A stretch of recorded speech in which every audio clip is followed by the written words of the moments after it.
Hi, I'm Greg Cooper, Director of Communications at the National Motorists Association, and this is The Dashboard.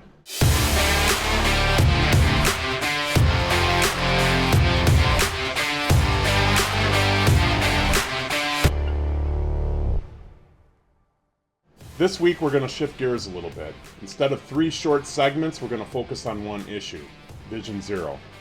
On the surface, Vision Zero promises to eliminate all traffic deaths and severe injuries. Pedestrians and children are often focused on as emotional anchors, with safety as the unquestionable justification. Sounds noble, but the program deserves a closer look.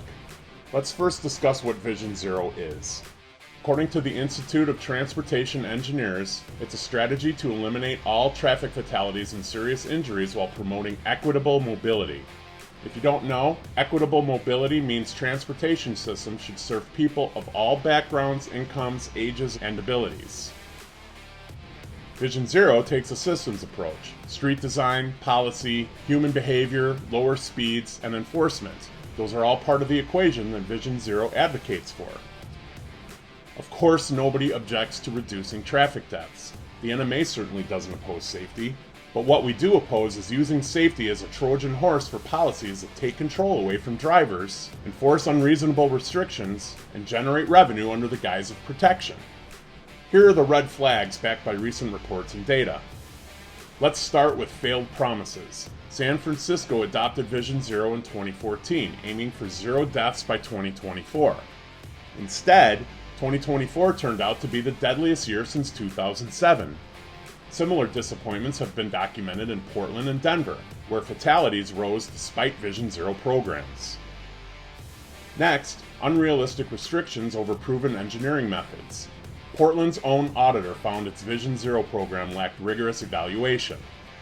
Too often, cities prioritize speed suppression and ticketing over engineering improvements like better road design, lighting, and signage that actually works. What about financial incentives? Vision Zero often results in more ticket cameras, artificially low limits, and more fines. That raises the question, is this really about safety, or is it about generating revenue? Studies have shown that low-income drivers are hit the hardest while private vendors profit.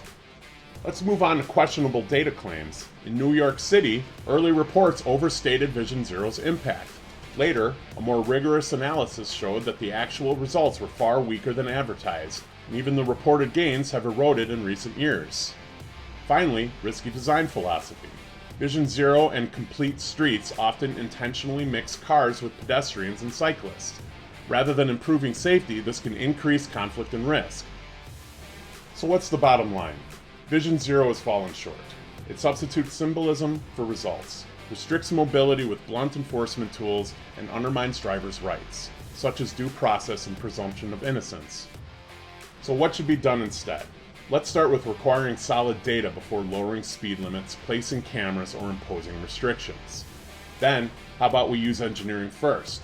Better road design, clearer signage, and feedback signs before fines and tickets. We should demand transparency and independent audits to prove that safety measures work. Finally, we absolutely need to protect due process. We need to ensure that enforcement is fair, laws are clear, and citations can be challenged. So here's how you can act. If your city has adopted Vision Zero and is imposing unfair penalties, lowering limits arbitrarily, or adding automated enforcement without accountability, join the NMA. There's a link in the description. Your support strengthens our pushback against policies that disguise control and revenue as safety. Because when safety becomes a buzzword, someone profits. When it becomes a weapon, you lose. The NMA exists to keep driving a benefit, not a burden. That's it for this week's Dashboard. Links to join or donate to the NMA are in the description. Don't forget to like, subscribe, share, and follow us on social media for any updates. If you want more stories like this, check out our blog at motorists.org. This week's member newsletter discusses tips for driving in autumn. So until next week, stay safe out there and remember to stand up, speak out, and drive change.